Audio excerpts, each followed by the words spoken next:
ভাঙরের ছবি আপনাদের সামনে আরো একবার রাখবো, কারণ ভাঙরের পরিস্থিতি উত্তপ্ত। আরাবুল ইসলামের ছেলের গাড়িতে হামলা, ছেলের গাড়ি অর্থাৎ হাকিমুল ইসলামের গাড়ি ঘিরে দীর্ঘক্ষণ বিক্ষোভ এবং তারপর হাতাহাতি।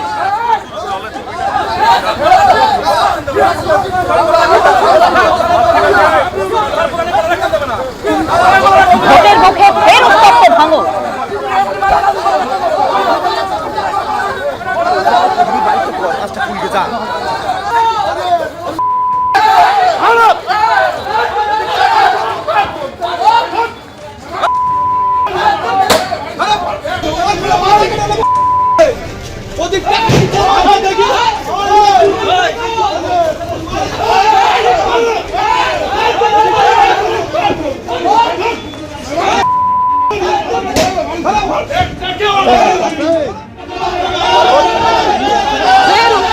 ভাঙড় এবার যে পরিস্থিতি তৈরি হলো সেই ছবি রেখেছি আপনাদের সামনে। আরাবুলের ছেলের গাড়িতে হামলা, আরাবুল ইসলাম বনাম শওকত মোল্লার দ্বন্দ্ব আবার প্রকাশ্যে চলে এলো। সেই ছবি আপনারা দেখতে পাচ্ছেন, যেভাবে উত্তপ্ত হয় পরিস্থিতি। ক্যানিং পূর্বের তৃণমূল বিধায়ক শওকত মোল্লার অনুগামীদের বিরুদ্ধে হামলার অভিযোগ, হাকিমুলের গাড়ি ঘিরে দীর্ঘক্ষণ বিক্ষোভ, হাতাহাতি। কেন এই পরিস্থিতি তৈরি হলো জানাবো আপনাদের, সরাসরি কথা বলবো। আমাদের সঙ্গে রয়েছেন আমাদের প্রতিনিধি হিন্দল দে। কিন্তু তার আগে যে মুহূর্তে পরিস্থিতি উত্তপ্ত হয়ে ওঠে দেখুন।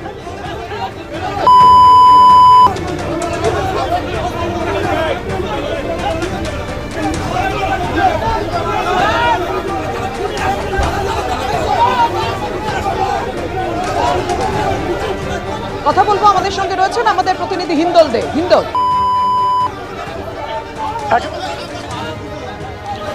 একেবারেই যেটা এই পরিস্থিতি তৈরি হওয়ার পেছনে যে কারণ, যে অভিযোগ উঠে আসছে, তৃণমূলের বহিষ্কৃত নেতা আরাবুল ইসলামের ছেলে হাকিমুল ইসলাম, যিনি জেলা পরিষদের সদস্য, তিনি যেটা স্পষ্টত অভিযোগ করছেন, তিনি তার সঙ্গে প্রদীপ মণ্ডল তৃণমূলের আরেক নেতা, তারা কিন্তু আব্দুল ওদুদ মোল্লা, যিনি ভাঙড়ের বিদ্যুতের কর্মাধ্যক্ষ, তার বাড়িতে দেখা করতে গিয়েছিলেন। কেননা গতকাল ওদুদ মোল্লার বাড়ির সামনে বেশ কয়েকজন আসে, গালিগালাজ করে, প্রাণনাশের হুমকি দেয় বলে ওদুদ মোল্লার অভিযোগ। এবং সেই অভিযোগ করার পর, সেই বিষয়টা জানার পর হাকিমুল ইসলাম, প্রদীপ মণ্ডল তারা আজ সকালে যখন ওদুদ মোল্লার বাড়িতে যায়, সেই সময় কিন্তু তারা যখন দেখা করে বেরিয়ে আসছে, সেই সময় কিন্তু যেটা অভিযোগ করা হচ্ছে হাকিমুল ইসলামদের পক্ষ থেকে, যে শওকত মোল্লা অনুগামীরা তারা কিন্তু বাইরে দাঁড়িয়েছিল, বাড়ির বাইরে, তাদেরকে গালিগালাজ করে, তাদের সঙ্গে ধাক্কাধাক্কি, মারধরের ঘটনা ঘটে, হাকিমুল ইসলামের গাড়ি ভাঙচুরের চেষ্টা চালানো হয়। শুধু তাই নয়, পেট্রোল পাম্পে গিয়ে সেখানেও পর্যন্ত হামলা চালানো হয়, তেমনটাই কিন্তু অভিযোগ করা হচ্ছে। এই যে গোটা ঘটনা, সেই গোটা ঘটনার সূত্রপাত কোথা থেকে, যেটা ওদুদ মোল্লা বলছেন যে তিনি শুভাশিস চক্রবর্তী, তৃণমূলের জেলা সভাপতি দক্ষিণ চব্বিশ পরগনার, তার সঙ্গে কিন্তু দেখা করতে গিয়েছিলেন। গতকালও তিনি গিয়েছিলেন, শুভাশিস চক্রবর্তীর সঙ্গে দীর্ঘদিনের সম্পর্ক। শওকত মোল্লাও এখানকার পর্যবেক্ষক, তার সাথেও তার সম্পর্ক। তার বাড়িতে যাওয়ার জন্য এই হামলা কিনা তিনি নিশ্চিত নন, সেটা হতেও পারে আবার নাও হতে পারে, সেই বিষয়টা তিনি সামনে তুলে ধরছেন। এবং এই বিষয় নিয়েই কথা বলার জন্য হাকিমুল ইসলাম এবং বাকিরা গিয়েছিল। সেই সময় কিন্তু রীতিমতো কলকাতা পুলিশের উত্তর কাশীপুর থানার পুলিশের সামনে তৃণমূলের দুই দলের মধ্যে যে গোষ্ঠী সংঘর্ষ, যে ধাক্কাধাক্কি, মারামারি, গাড়িতে হামলা, উত্তপ্ত পরিস্থিতি তৈরি হয়, সেই পরিস্থিতি কিন্তু তৈরি হয়। এবং যে ছবি তুমি দেখছো, বারংবার যে ছবি আমরা দেখাচ্ছি দর্শকদেরকে, সেখানে কিন্তু দেখা যাচ্ছে যে দু দলের মধ্যে রীতিমতো উত্তপ্ত বাক্য বিনিময়, হই হট্টগোল এবং ধাক্কাধাক্কি, গাড়িতে ইট পাটকেল ছোড়ার মতো ঘটনা পর্যন্ত ঘটেছে। এবং সিসিটিভি ক্যামেরা পেট্রোল পাম্পে যেটা রয়েছে, সেখানেও কিন্তু তেমন কিছু চিত্র ধরা পড়েছে। এবং এই যে বিষয়টা, কিন্তু ভাঙড় বারংবার তৃণমূলের গোষ্ঠীকন্দলে উত্তপ্ত হয়ে থাকে। এবং সেই গোষ্ঠীকন্দল কিন্তু আগে আরাবুল ইসলাম বনাম কাইজার আহমেদ, দুই তৃণমূল নেতার মধ্যে ছিল, এবং প্রায়শই বোমাবাজি, গুলি চালানোর ঘটনা, উত্তপ্ত পরিস্থিতি হয়ে থাকতো। পরবর্তী ক্ষেত্রে যখন শওকত মোল্লা এই ভাঙড়ের দায়িত্বভার গ্রহণ করেন, তারপর থেকে আরাবুল ইসলাম, এরা কাইজার আহমেদ, এরা কিন্তু কোণঠাসা হতে শুরু করে। তখন যে চিত্র দেখা যায়, কিছুদিন আগে, কয়েক মাস আগেই কিন্তু আরাবুল ইসলাম এবং কাইজার আহমেদ তারা যৌথভাবে কিন্তু সাংবাদিক সম্মেলন করে রীতিমতো শওকত মোল্লার বিরুদ্ধে বিষোদ্গার করেন। এবং সেক্ষেত্রে কিন্তু তারা হুঁশিয়ারি পর্যন্ত দেন, শওকত মোল্লা কিন্তু এখানে থাকলে অশান্তি চালাচ্ছে। তুমি যে কথা বলছিলে যে একেবারে আরাবুল এবং তার দলবল, তারা বারবার সেই অভিযোগ করেছে। এবার আপনাদের সামনে তুলে ধরবো আরাবুল ইসলামের ছেলে হাকিমুল ইসলাম, তিনি কি বলেছেন। নোংরামি হচ্ছে, নোংরামি আমরা অতিথির উপরে একটা আক্রমণ করার চেষ্টা করা হয়েছিল কালকে, সেই নিয়ে মোটামুটি আমরা এসেছিলাম একটা কথা বলতে, চা খেতে এসেছিলাম। সেই নিয়ে মোটামুটি যে নোংরামিগুলো শওকত মোল্লার নেতৃত্বে যারা করছে, এগুলো মেনে নেওয়া যায় না। মানে কি জন্য এসে আসা হয়েছিল? এখানে আমি জোরে বলো। ওনার বাড়িতে কর্মাধ্যক্ষর বাড়িতে চা খেতে এসেছিলাম, গল্প করতে এসেছিলাম, কথা বলতে এসেছিলাম। সেই নিয়ে এখানে চক্রান্ত করে শওকত মোল্লার নেতৃত্বে যে মানে এখানকার কিছু ছেলেপিলেরা দুর্ব্যবহার করছে, আমরা এর তীব্র প্রতিবাদ জানাচ্ছি, মানে বলকে জানাবো আমরা। কিন্তু হাকিমুলের গাড়িতে হামলা হওয়ার কারণ কি, কেন আবার সেই দ্বন্দ্ব? কথা বলবো, আমাদের সঙ্গে রয়েছেন আমাদের প্রতিনিধি হিন্দল দে। হিন্দল, দেখো, ভাঙড়ের দ্বন্দ্বটা তৃণমূলের কিন্তু একেবারে কোনায় কোনায় ছড়িয়ে রয়েছে। তোমাকে বলে রাখি, এই অদূত মোল্লা যার বাড়িতে আকুমুল ইসলাম গিয়েছিল তার সঙ্গে আমরা কিছুক্ষণ আগেই কথা বললাম। তিনি যেটা বললেন যে অদূত মোল্লা যেখানে থাকেন সেখানকার যিনি পঞ্চায়েতের প্রধানের স্বামী রয়েছেন সেখানে তার সঙ্গে কিন্তু, অর্থাৎ পঞ্চায়েত প্রধানের স্বামী তিনিও তৃণমূল কংগ্রেসের একজন নেতা, এবং তার সঙ্গে কিন্তু এই অদূত মোল্লার একটা বাক্য বিনিময় এবং তাদের মধ্যে মন কষাকষি এবং তাদের মধ্যে কিন্তু দূরত্ব ছিল, অর্থাৎ তৃণমূলের দুই গোষ্ঠী সেখানে তৈরি হয়েছিল। এবং এই দুই গোষ্ঠীর বাইরের আরেক গোষ্ঠী কোনটা, হাকিমুল ইসলাম বা আরাবুল ইসলামদের। যদিও আরাবুল ইসলাম বর্তমানে তৃণমূল কংগ্রেসের সঙ্গে নেই, তাকে বহিষ্কার করেছে দল, কিন্তু তার ছেলে যিনি জেলা পরিষদের সদস্য তাদের সঙ্গে কিন্তু অদূত মোল্লা তারা ওতপ্রোতভাবে জড়িত।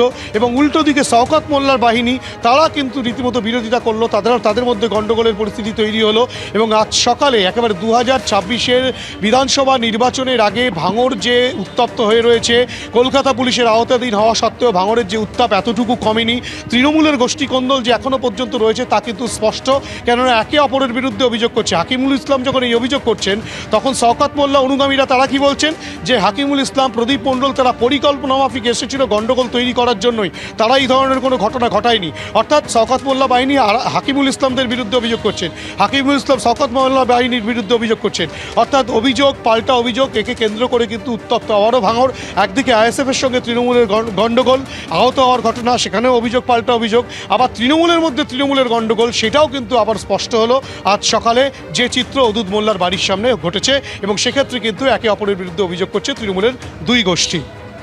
একেবারে হিন্দল, তুমি সঙ্গে থাকো। একেবারে বছরের শুরু থেকেই কিন্তু বারবার করে উত্তপ্ত হচ্ছে ভাঙড়, এবং যত ভোট এগিয়ে আসছে কখনো তৃণমূল এবং আইএসএফ এর মধ্যে দ্বন্দ্ব, কখনো আবার তৃণমূল বনাম তৃণমূল। এবার আরাবুল ইসলাম তার ছেলের গাড়িতে হামলা হলো, আরাবুল ইসলাম বনাম শওকত মোল্লার দ্বন্দ্ব একেবারে প্রকাশ্যে। আরাবুল ইসলামের ছেলে হাকিমুলের গাড়িতে হামলা এবং ধস্তাধস্তি, উত্তপ্ত বাক্য বিনিময়, ঠিক কি অবস্থার সৃষ্টি হয়েছিল রাখবো আপনাদের সামনে।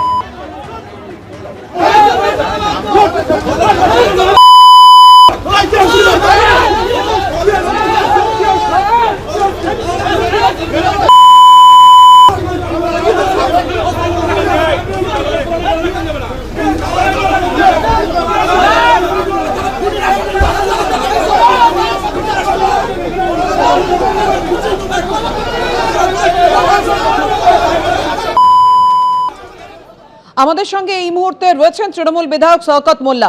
শওকত বাবু, কি বলবেন, যেভাবে হামলা ঘটানো হয়েছে এবং একেবারে আপনাদের বিরুদ্ধেই অভিযোগ করছেন আরাবুল ইসলামের ছেলে হাকিমুল ইসলাম? দেখুন, হাকিমুলের বাড়িটা হচ্ছে পোলেরহাটে। আমি যা খবর পেলাম, ভোগালী 2 নম্বর অঞ্চলে সেখানে গিয়ে কাউকে উস্কানি দিচ্ছিল, গ্রামের লোকেরা তাকে তাড়া করেছে, পুলিশ তাকে ওখান থেকে সাইড করে দেয়। ওখান থেকে আমাদের পঞ্চায়েত সমিতির কর্মাধ্যক্ষ খয়রুল যখন ভাঙড়ে আসছিল, সোনপুরে আসছিল, মইবুল বলে একটা ছেলে আছে আমাদের, তার সঙ্গে দেখা করতে, সেই সময় তার গাড়িটাকেও তাকে গাড়ি অ্যাক্সিডেন্ট করার চেষ্টা করেছিল, গাড়িকে অনেকটা চেপে দেয়। পরবর্তীকালে খয়রুল ওকে তাড়া করে গিয়ে শুনলাম ওখানে ওদের পেট্রোল পাম্প আছে, সেই পেট্রোল পাম্পের ওখানে গিয়ে ওখানে একটা হাতাহাতি মারামারি হয়। আমাদের কথা হলো যে আজকে ভাঙড় তৃণমূল কংগ্রেস একটি সংগঠিত অঞ্চল, এটাকে আসলে তৃণমূল কংগ্রেসকে দুর্বল করার জন্য কেউ বিভিন্ন রকম ভাবে এখানে নানা রকম সমস্যা তৈরি করার চেষ্টা করছে। আমি মনে করি যে আমাদের নেত্রী মমতা বন্দ্যোপাধ্যায়, আমাদের দিদি এবং আমার নেতা অভিষেক বন্দ্যোপাধ্যায় নিশ্চিতভাবে তাদের নজরে সব বিষয়গুলো আছে। আমরা যা বলার দলকে জানাবো, এবং ভাঙড়কে যারা অস্থিরতা করার চেষ্টা করছে যারা, আমরা সে বিষয়ে আমরা নেতৃত্বের সঙ্গে কথা বলবো। এবিপি আনন্দ, এগিয়ে থাকে, এগিয়ে রাখে।